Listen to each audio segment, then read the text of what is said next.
What happened to Pontius Pilate after he condemned Jesus to death? Pontius Pilate's name is forever intertwined with the death of Jesus, a decision that would define his legacy. Matthew 27 verse 24 to 26. But what became of him after that pivotal moment? Did his end mirror the tragic fate he delivered to the Messiah? After the crucifixion, Pilate returned to his duties as governor of Judea, yet his life was irrevocably altered. The weight of condemning Jesus would linger, influencing the trajectory of his remaining days. Could he have foreseen the consequences of his choice? History and rumor quickly cast Pilate as a figure shrouded in controversy. His actions were questioned not only by the Jews but also by the Romans. Though he continued in his role, the shadow of the crucifixion loomed large. John 19:16. Did Pilate, who famously washed his hands of the matter, ever truly cleanse his conscience? The guilt and fear of possible divine retribution began to erode his peace. How does a man of power grapple with the guilt of condemning one who many believed to be the Son of God? Many believe that Pilate faced a dark fate, possibly even divine punishment. Accounts suggest that he was tormented by nightmares and visions, reflections of his inner conflict. The burden of having delivered Jesus to death, fully aware of his innocence, was a weight he could not bear. Luke 23 verse 4. How does a man, endowed with the power of life and death, cope with the gravity of his own decision? Could his torment have been a manifestation of divine justice? Pilate's end, though surrounded by mystery and legend, remains one of history's great enigmas. Historical and religious sources offer different versions, yet they converge on one point. Pilate's life after condemning Jesus was marked by an inevitable decline. Did God's justice finally catch up with him? Stay with us to the end to uncover the hidden truth of his fate. Pontius Pilate was born into the equestrian order, a class of Roman knights who formed the military and political elite of the empire. With his influential connections in Rome, Pilate quickly rose through the ranks, securing positions of power and influence. His career was driven by ambition and a relentless pursuit of authority. But was he truly prepared for the challenges he would face in a land as distant and culturally diverse as Judea? In 26 AD, Pilate was appointed governor of Judea by Emperor Tiberius, a critical position given the strategic importance of the region to the Roman Empire. Judea, situated at the crossroads of East and West, was a vital point for Roman control in the Middle East. As governor, Pilate held the power of life and death over the inhabitants of the region and was responsible for maintaining order and ensuring the payment of taxes to the empire. Pilate's appointment followed that of Valerius Gratus, who left behind a Judea marked by discontent and growing tensions. Pilate inherited this delicate situation, tasked with governing a territory that included Judea, Samaria, and Idumea. This vast territory was a melting pot of cultures and religions, where Judaism had a strong presence and deeply influenced the lives of its people. How would Pilate handle this diversity and the legacy of his predecessor? Pilate's governorship lasted a decade, from 26 to 36 AD, period marked by religious and political conflicts. Judea was a challenging territory to govern, with constant resistance to Roman rule. The tension between imperial power and local traditions required a delicate balance. Pilate, known for his rigid approach, often ignored local sensitivities, exacerbating these tensions. How could he maintain order without alienating the Jewish religious leaders? Judea, with its predominantly Jewish population, was in constant tension with Roman authorities, especially due to cultural and religious differences. The Jews resisted Rome's attempts to impose pagan customs, and any sign of disrespect for their faith was seen as a direct affront. Pilate, with his iron-fisted rule, often acted in ways that deepened this resistance. Did he understand the risk of governing with such inflexibility? Pilate faced a hostile environment where his authority was constantly challenged by religious leaders and the Jewish people. His lack of cultural and religious sensitivity, coupled with his use of force to impose his will, made him widely hated in Judea. With each new conflict, Pilate's position became more precarious. How would he deal with the mounting pressures from all sides? Was his downfall already predestined from the moment he took office? Pontius Pilate quickly made a name for himself with his ruthless approach to governing Judea. One of the first incidents to spark outrage was his introduction of Roman standards bearing Caesar's image into Jerusalem.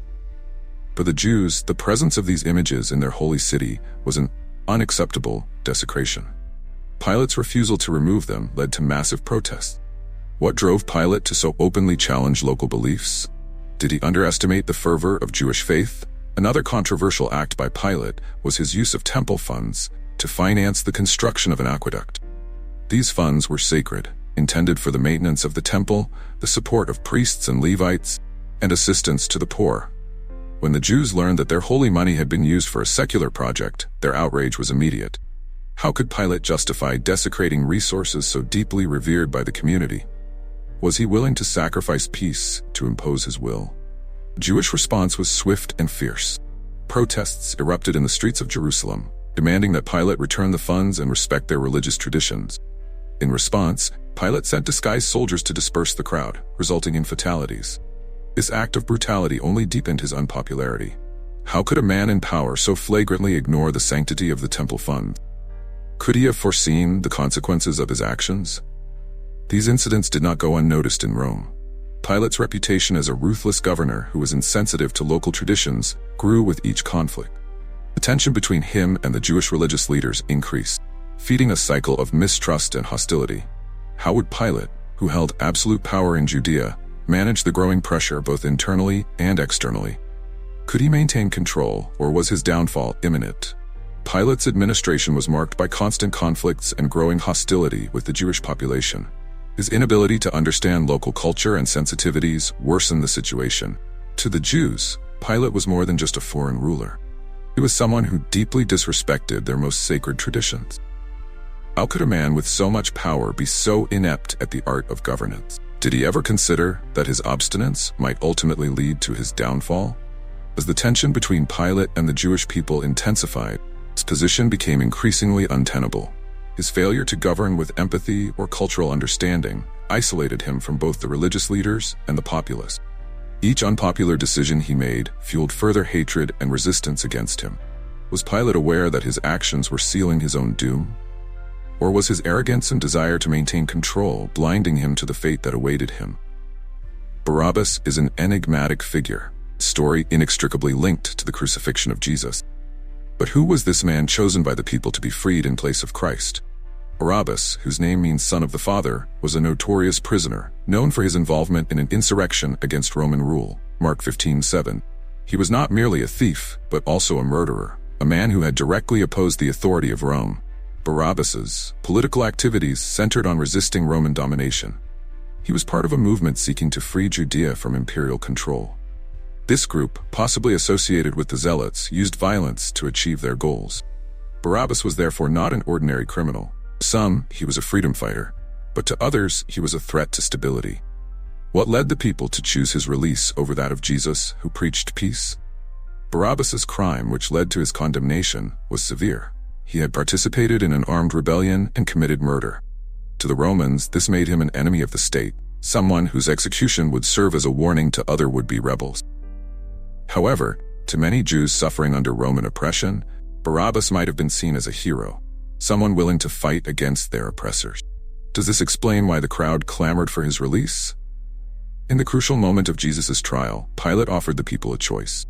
Free Jesus, whom he knew to be innocent, or Barabbas, a notorious criminal, Matthew 27, verse 7-21. The crowd chose Barabbas, a decision that shocked and disturbed many. Did this choice reflect the people's frustration with Roman occupation? Or was it influenced by the religious leaders who feared Jesus' growing popularity? Unlike Jesus, who represented nonviolent resistance, Barabbas embodied violent opposition to Rome, a symbol of immediate and earthly struggle. The choice to free him might have reflected a desire for more direct action against their oppressors, rather than embracing a message of love and forgiveness. How did this choice shape the perception of subsequent events? Did Barabbas's release, instead of Jesus, act as a catalyst for the crucifixion and ultimately for the foundation of Christianity? Barabbas's story forces us to reflect on the choices we make and their consequence. Why did the people choose Barabbas over Jesus, whose message was one of peace and redemption? Was this decision merely political, or was there something deeper at play? Barabbas was freed, but his role in Jesus' crucifixion makes him an eternal figure of controversy and mystery. What would have been the consequences of this choice for everyone involved? The accusations against Jesus of Nazareth were carefully crafted by the religious leaders, aimed at eliminating what they perceived as a growing threat. The primary charge was blasphemy, based on Jesus' claim to be the Son of God. Matthew 26, 63-65. To the Sanhedrin, this was a direct violation of Jewish law, which forbade any man from equating himself with God. The threat was clear. Jesus was accepted as divine, the Sanhedrin's control over the people would be severely weakened. In addition to the charge of blasphemy, the religious leaders presented Jesus as someone who proclaimed himself King of the Jews. Luke 23, 2-3. This accusation was not just theological, but political. If Jesus were seen as a king, it could incite rebellion against Rome, challenging Caesar's authority. For the Romans, any claim to kingship was considered treason, a direct threat to imperial rule. Pilate, upon hearing this charge, knew he was dealing with something that went beyond religious disputes. The Sanhedrin had multiple reasons to want Jesus condemned. His growing popularity among the people and his open criticism of the Pharisees and Sadducees threatened the established religious order. Crowds that followed him, and the miracles he performed, only heightened the perception Jesus was a danger to the status quo.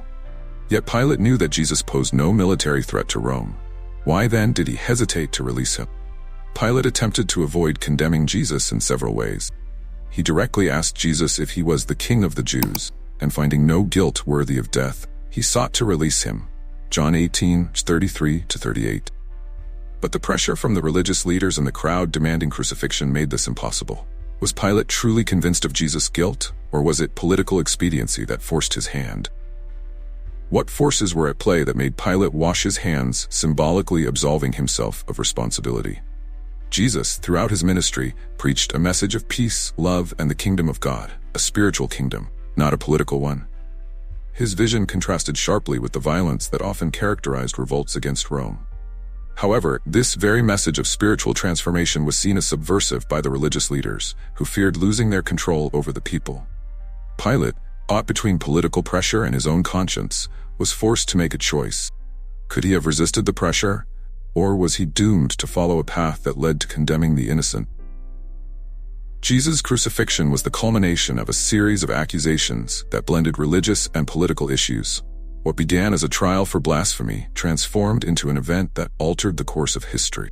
Pilate's decision to condemn Jesus, despite his attempts to avoid it, is a classic example of how fear and pressure can lead to tragic decisions. Did Pilate in the end understand the gravity of what he had done? And do we, 2,000 years later, fully grasp the implications of these accusations? The trial of Jesus began under immense pressure from the religious leaders.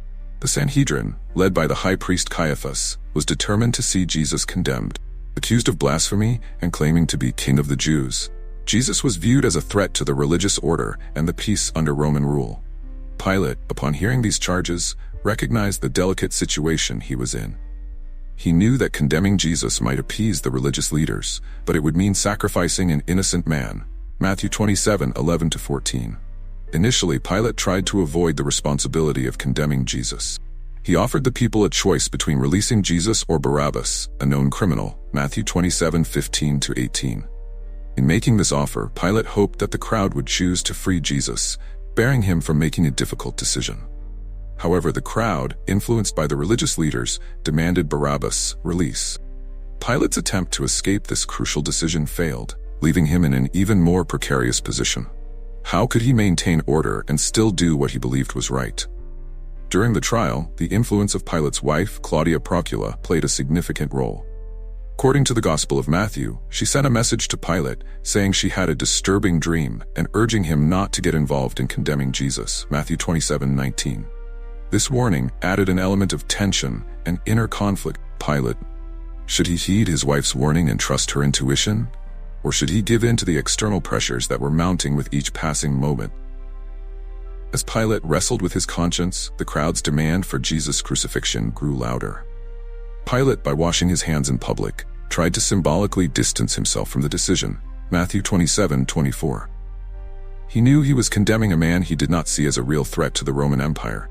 But what thoughts crossed his mind at that moment? Was he reflecting on the eternal consequences of his decision, or was he simply trying to preserve his political position and avoid a larger upheaval? The crucifixion of Jesus was ordered as a political concession. Pilate, unable to withstand the pressure from the crowd and the religious leaders, finally relented. By handing Jesus over to be crucified, Pilate ensured immediate peace, but at the cost of sacrificing an innocent man. This act would leave an indelible mark on history, transforming what could have been a simple trial into an event of eternal significance. How would this decision shape Pilate's fate and the history of the world? Pilate's decision was not just an act of judgment, but a turning point in history. Crucifixion of Jesus, the result of political and religious pressures, altered the course of events and laid the foundation for Christianity. Pilate, by choosing to appease the crowd instead of following his own conviction, left a legacy of moral ambiguity and political weakness. The trial of Jesus was therefore a decisive moment where the fate of one man intertwined with the destiny of all humanity. Pilate's act of washing his hands, recorded in Matthew 27:24, is a gesture laden with symbolism and ambiguity.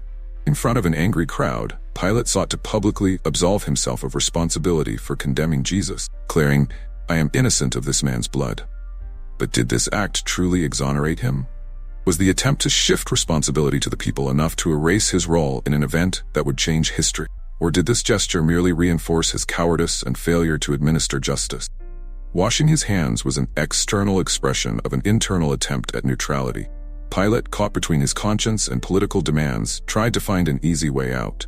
He acted as if the simple act of washing his hands could remove the stain of blood he had authorized. But was this gesture morally valid? Can justice be denied merely for political convenience? Or was Pilate simply trying to save himself, knowing that condemning Jesus was wrong but fearing the consequences of defying the crowd's will? By choosing to wash his hands, Pilate opted not to take a firm stand. He had other alternatives. He could have absolved Jesus and faced the political consequences, but he chose the security of his position over moral integrity. The question remains, did Pilate act correctly by choosing neutrality? Or should he have taken full responsibility, regardless of the cost? This gesture was an act of desperation or cold calculation. In trying to remain neutral, Pilate sealed his fate as a symbol of moral weakness. Pilate chosen not to condemn Jesus. The consequences for his governance could have been severe. The possibility of a popular revolt, fueled by religious and social discontent, is real. Rome did not tolerate governors who allowed disorder, and Pilate knew that a decision against the will of the crowd could mean the end of his career, or even his life. But was condemning Jesus a better choice? In terms of political and social consequences, Pilate not only failed to prevent immediate unrest, but also set in motion a new era of conflict and transformation. The decision backfired. In attempting to appease the crowd and protect his position, Pilate unleashed events that would resonate far beyond his own life. The crucifixion of Jesus did not bring the peace he had hoped for. Instead, it gave rise to Christianity, a faith that would challenge the Roman Empire and change the course of history.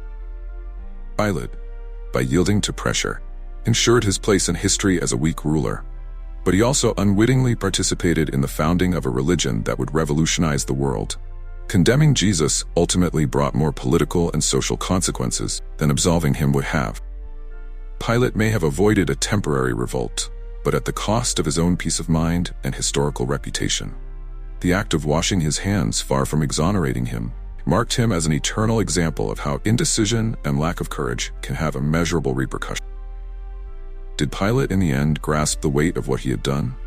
And as we reflect on this gesture, we fully understand the lessons it teaches.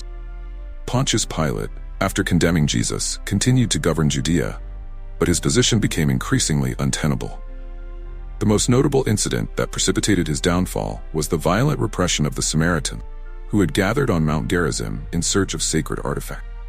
Fearing an insurrection, Pilate ordered the execution of the leaders of this movement, resulting in a wave of criticism and discontent from both Jews and Samaritans. This event was the catalyst that sealed his fate. Due to the growing discontent and mistakes made by Pilate, he was summoned back to Rome by Lucius Vitellius, the governor of Syria. Vitellius, who had authority over Judea, deemed Pilate's administration unsustainable and a risk to the region's stability. This recall marked the beginning of Pilate's final decline. When called back, he did not return in glory, but in disgrace, having failed to maintain peace and control in the province.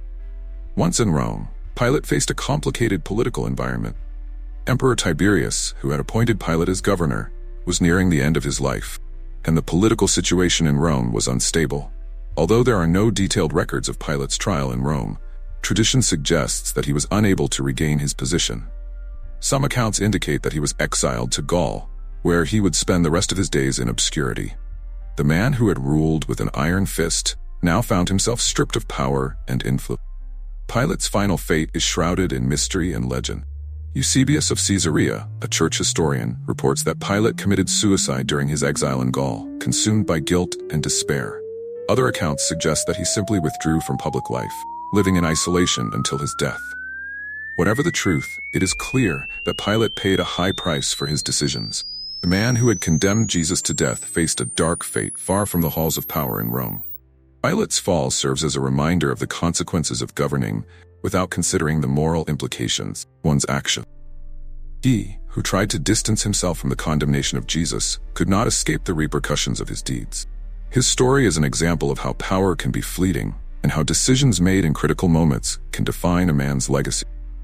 Pilate, once a powerful governor, ended his life in exile, remembered more for his failures than his achievement. Pilate's legacy is complex. He is remembered in Christian history as the man who condemned Jesus, an act that placed him in conflict with his own sense of justice. However, his life after Jesus reveals a man who suffered the consequences of his indecision and lack of courage. What would have happened if Pilate had chosen a different path? Perhaps history would have judged him differently. But his fall and exile show that the price of cowardice and poor governance is inevitably high. Pontius Pilate left a legacy that resonates through the centuries, both in Christian tradition and popular culture. In Christian tradition, Pilate is seen as the governor who, by yielding to popular pressure, condemned Jesus to death. Apocryphal texts and legends, however, offer divergent views on his fate. Some accounts suggest that Pilate repented of his actions and even converted to Christianity. These accounts, though not canonical, show how Pilate's figure has been reinterpreted over time. Pilate's cultural impact is significant. He has been portrayed in art, literature, and film in various ways, from villain to tragic figure caught between duty and morality. In works like The Master and Margarita by Mikhail Bulgakov, Pilate is depicted as a deeply human character, struggling with his conscience and external pressures. This ambiguity in his representation reflects the moral dilemma he faced. How can a man at the center of such a monumental event be understood in so many different ways? Pilate has also become a symbol in popular culture, representing the dilemma of those faced with difficult moral decision. His story raises questions about responsibility, justice, and power. By washing his hands, he became an icon of the attempt to avoid responsibility, something that still resonates in discussions of ethics and leadership. How should we judge a man who tried but failed to follow his conscience? Pilate's story challenges us to reflect on our own ability to make just decisions in moments of crisis. However, it is important to distinguish between myth and reality.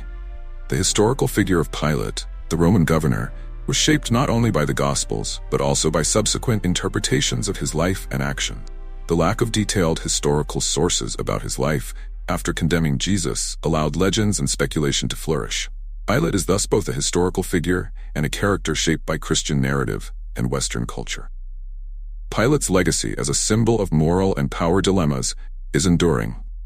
His story is a reminder of how decisions made in critical moments can have immense repercussions, both in the immediate context and throughout history. Pilate, a man who held power and authority, found himself trapped in a dilemma that still echoes in discussions of justice and morality today. What can we learn from his story? How should we judge his actions and the lasting impact they had? The figure of Pontius Pilate continues to provoke reflection and debate. He represents the conflict between duty and morality, between law and justice. His legacy, though marked by a single act of condemnation, offers valuable lessons on leadership, responsibility, and the consequences of our choices. Pilate, in the end, is a mirror of our own struggle to act according to what is right, even when external pressures lead us to compromise our principles. Pontius Pilate, a central figure in the narrative of Jesus' condemnation, left a legacy marked by controversy and ambiguity. From his rise to power in Judea to his eventual decline and exile, his story is a study in the complexities of power and the difficult moral decisions that come with it. Pilate faced dilemmas that resonate to this day, and the political and religious pressures that culminated in Jesus' crucifixion, with his famous gesture of washing his hands, an act that failed to absolve him of guilt. His story reminds us that choices made under pressure can have lasting and profound consequences. By condemning Jesus to death, Pilate not only sealed his own fate, but also set in motion the foundation of a new faith that would shape civilizations. His gesture of washing his hands, an attempt to distance himself from responsibility, failed to exonerate him in the eyes of history. Instead of escaping the consequences, Pilate became a symbol of moral weakness and the conflict between duty and conscience. History shows that the attempt to remain neutral in critical moments can, in fact, amplify the weight of the decisions made. Pilate faced a profound moral dilemma: condemn a man he knew to be innocent, or face the possibility of disorder and the loss of power. His decision to yield to popular pressure was a political choice, but the consequences of that choice still resonate today. He tried to save his position and maintain immediate peace, but at the cost of his integrity and legacy. This dilemma prompts us to ask, to what extent should we sacrifice our principles in the name of stability? And what does this story teach us about the decisions we make in times of crisis? Over the centuries, Pilate's figure has been reinterpreted from an implacable villain to a victim of circumstance. The complexity of his legacy reflects the difficulty of judging decisions made under extreme pressure. Pilate, who tried to avoid responsibility, was tragically defined by his action. His story challenges us to consider our own responses in situations of great tension. Would we have the courage to act according to our principles, even if it cost us everything? The dilemma faced by Pilate remains relevant today. In a world where external pressures often force us difficult decisions, his story serves as a reminder of the consequences of yielding to fear and convenience. Pilate could not escape the repercussions of his actions, and we too are called to reflect on our own. His legacy is an invitation for each of us to examine the depth of our convictions and the courage needed to uphold them. What is your opinion of Pontius Pilate? Was he a villain, a victim of circumstances, or something in between? Did Pilate deserve his tragic fate, or was he merely a pawn in a larger game? Leave your comment below. If you enjoyed this video, don't forget to like, share with your friends, and subscribe to the channel for more extraordinary stories like this one. We will explore more historical figures, moral dilemmas, and events that shape the world. See you in the next video.